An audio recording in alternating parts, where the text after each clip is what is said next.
gentlemen, boys and girls, children of all ages, welcome to Robert's Sports Show. I'm your host, Robert. Alright, the hype is over. We're 2 days away from the first All Elite Wrestling show, AEW, Double or Nothing, this Saturday on BR Live. The app that's going to be listed on, I guess it's part of Turner TNT. So that's why it's listed. It's going to be on there. It's $49.99. Little bit high for a brand new wrestling company. First show. The hype is real. We are 5.5 months into this. Here we are. Alright, so we all know Pac versus Adam Page with Hangman there taking off of this card. Pac having some issues. Him being the Dragon Gate champion. He didn't want to, I guess, lose at this show. So that match already happened. You can see it on All Elite Wrestling's YouTube page. I haven't got a chance to watch it yet. So with that being said, they announced that the winner of the 21-man Casino Battle Royal will face the winner of Omega Jericho. And that match will take place at a later date for the AEW World Heavyweight Championship. So we're going to run down the 9 matches that are announced. A couple surprises I think could happen. And some other things about AEW as we get started on a journey. Alright, pre-show already announced the 21-man Casino Battle Royal. We have Sonny Kiss, Brian Pillman Jr., Dustin Thomas, Jungle Boy, Shawn Spears, formerly known as Ty Dillinger, Brandon Cutler, Sunny Daze, Billy Gunn, WWE Hall of Famer Billy Gunn, Ace Romero, Maxwell J. Friedman, MJF, Jimmy fucking Havoc, Isiah Kassidy, and Marq, Glazier, former WCW star, Bad Boy Joe Janella, Michael Nakazawa, Luchasauraus. These are the 17 names that have already been announced. There are currently 4 spots that have not been announced for this 21-man Battle Royal. Those 4 names, I think we're going to have some surprises. Tony Khan said there would be surprises at Double or Nothing. One surprise I think will be in here is Adam Page, Hangman. I think with him not having anything to do, this being a #1 contender match, I could see him in there. I could see a surprise of Austin Aries. Possibility. I mean, maybe a TJP kind of guy.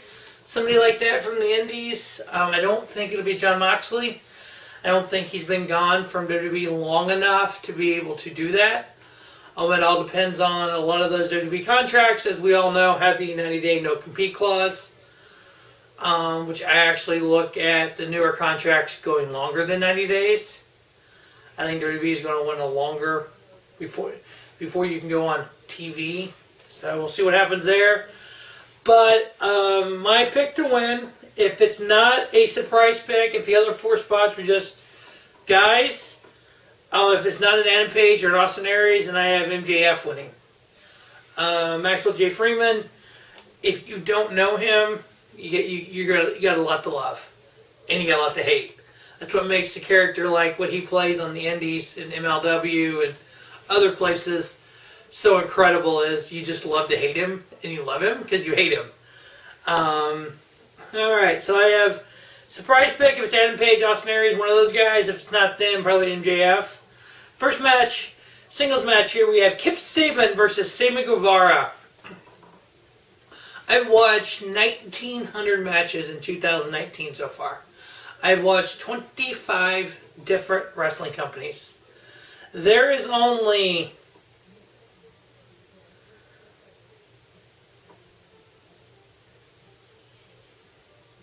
7 people, maybe 8 people in this card that I have not seen in a match in 2018. So a lot of these people, I know I've seen the matches. I know an idea of what they are. Kip Sabin, Sammy Guevara, I have a great idea what both these guys are. This could secretly be a match of the card. Bar none. This is going to be one of those matches that the average person is going to be like, oh, this is a good little match. Not knowing either of these guys, and I'm going, yeah, this is going to be a good match because I know these guys. So both very, very talented. Sammy Guevara, he is, I mean, if you want to compare a WWE kind of guy, like a Ricochet type of guy, Will Ospreay, I would put him in that category. I'm actually picking Sammy Guevara to win. As we all know, in AEW, wins and losses count.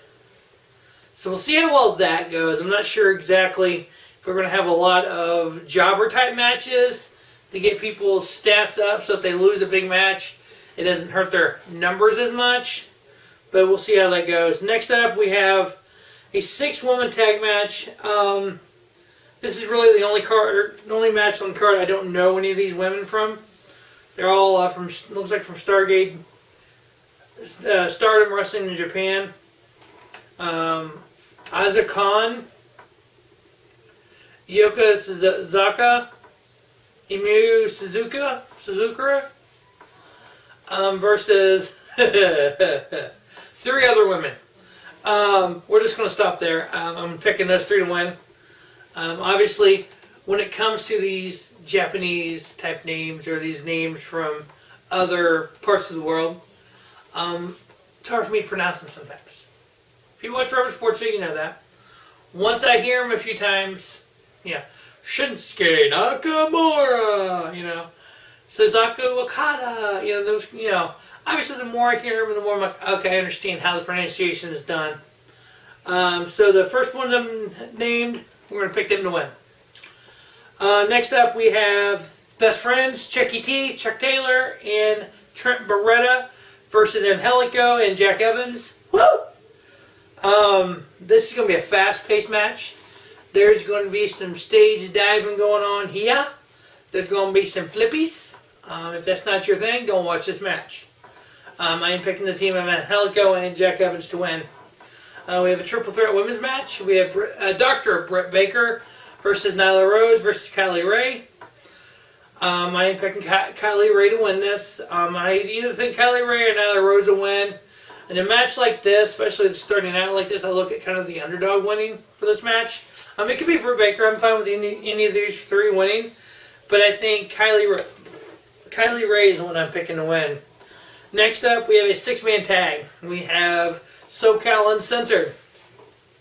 We know them. Scorpio Sky, Christopher Daniels, and Frankie Kazarian versus a team from Oriental Wrestling Entertainment out of China. One of 2 companies that AEW has a working relationship with. AAA out of Mexico being the other. We have the 6-man team of Strong Hearts, Sema, T-Hawk, and now Lindemann. So I am picking the team of SoCal Uncensored to win this. Next up, we have Brother versus Brother. We have Cody versus Dustin Rhodes, which is kind of cool to see. Is this Cody's company that Dustin was able to come here? The WWE let Goldust be released in order for him to be able to be here. So to a point, WWE gets this kind of thing, but then the other point, it's like, are they just not using them instead of fuck you? I'm surprised that WWE didn't walk up to Goldust and say, yeah, fuck you, we ain't releasing your ass to go wrestle for your brother's company. Ain't no way in hell. But they did. So we have Brother versus Brother. Cody came out on Being the Elite and said that if he beats his brother, it's going to basically put a dagger into the Attitude Era and kill the Attitude Era or whatever in the Attitude Era. So I think we're in a new era here. I think Cody winning this just makes sense. Next up, we have the only title that's on the line. We have the AAA Mexico Tag Team Championships on the line, currently held by the Young Bucks, versus the Lucha Brothers, Rey Fenix and Pentagon Jr. This match, if it ain't good, they overbooked it. If it ain't good, that means they WWE all over it. So yeah, I don't expect this match to be bad at all. Young Bucks, Lucha Brothers, nothing bad to be there. It is for the AAA tag titles. Logic would say Lucha Brothers, because they wrestle more in Mexico than the Young Bucks are. But I think the Young Bucks hold on to this. I think they retain here. I think it's going to be a great match. I think this is a good feud going forward for AEW. And then the main event, it is Jericho Omega 2. We've seen this in Japan. First time in the United States, we have Chris Jericho versus Kenny Omega. Will this match live up to the hype? I mean, this match it was at Wrestle Kingdom. They talked about it at the press conference to announce All Elite Wrestling. Omega being part of the Elite with Cody and the Bucks. And I think it's going to be good. I think it can live up to its potential. The winner of this goes on to face the winner of the Battle Royal to become the first ever AEW World Champion. With Chris Jericho having an IWGP World Heavyweight title match versus Okada at Old Dominion. Actually, I have Omega winning this. I think it's more of a passing of the torch. I'm hoping that's what they're going to do with Jericho. I think Jericho, at a point in his career, can do whatever the fuck he wants. Hell, he may show up at Saudi Arabia WWE show in the 50-man Battle Royal. He did it last year. So he's kind of at that point where his contract, from an understanding with it, what's a little bit's been announced, he can do whatever he wants. So I'm good with if he wins. I'm good with Omega wins. As I go through, especially with AEW, based on me knowing the people that I know, that's how I pick the winners here. Am I completely wrong? Am I going to be disappointed? Not really. You're not going to know the route that AEW is going to go until we have shows. This is show one. To the people out there that have gone on and on, well, they're not competition for WWE. No, they are not. You are absolutely positively right on that. This is show number one. The company's been in existence for 5.5 months. They've not done a show yet. No one's out there saying that AEW is going to take over the world of professional wrestling. No one has ever said that. No one has ever said, with any good meaning to it, that we're going to have the Monday Night Wars again. No. I'll be the first to say that I want good wrestling, period. Bar none. Will a good second promotion be better for professional wrestling? Yes. Right now, we have, as wrestling fans, obviously we have the WWE Network. We have New Japan Pro Wrestling, which is great. Matter of fact, we're right in the middle of the New Japan Super Juniors tournament. Holy shit, people. If you've not watched this, check it out. Progress Wrestling out of the UK has an app. Rev Pro out of the UK has an app. You can find AAA and CMLL on YouTube. You can find MLW on YouTube. High Spots has an app, and they have AAW. They have AML. They have a ton of different wrestling companies. Fight TV, get their app. You can buy shows from around the world of professional wrestling. Ring of Honor has the Honor Club. Impact just released a new app, Impact Plus. They only have all their history of their stuff on there. They have other wrestling companies on there. IPW UK. So there's so much availability for professional wrestling right now that adding another company at this point in time is just going to grow that. There are so many great wrestlers out there. My prediction for AEW is they're not even a bona fide company to me until next year. 2019 is, they're just putting the pieces together. They're just growing things up. You got to think, there's going to be people in WWE who are going to want to leave. Their contract has to be up in order for that to happen. So the contract has to end in the 90 days, and then they can go. As we go on, we'll never see the day of WCW, WWE, head-to-head, Monday nights, both shows getting a 10 rating, or 8 rating, whenever they both got some nights, and having Rick Rude on both shows in the same night, because one was live, one was taped. You're never going to see that. 2020, it's going to start going up a little bit. 2021, build a little bit more. It's not going to be competition for WWE 5 years. And I still think WWE is always going to be here because of their worldwide dominance. AEW can be here. Ring of Honor, Impact, New Japan's going to be here.